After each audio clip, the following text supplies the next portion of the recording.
A derelict property on the north side of Terre Haute has been transformed into an area the city can be proud of. As WTIU's Dan Goldblatt reports, city and state officials have been working for years to turn an old illegal dump into a 34-acre nature park. The Maple Avenue Park was most recently the site of an abandoned nursing home which was susceptible to seasonal flooding. The city began acquisition of the property in 2008, but according to Mayor Duke Bennett, has had difficulty creating the nature park that now sits on the site. The first thing we had to do was address the flooding issue by cutting a hole in the levee to the northwest of here. So now when the water rises, it flows back towards the river instead of flooding this area.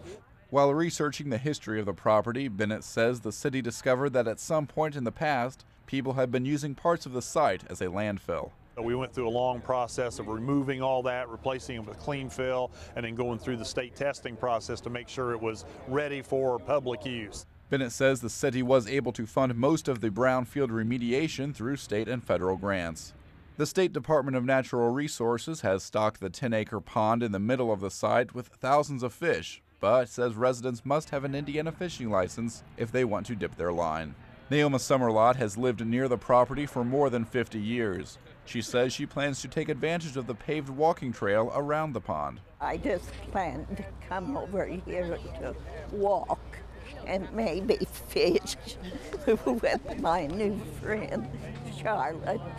While the park is now open, Bennett says improvements to the property are still underway.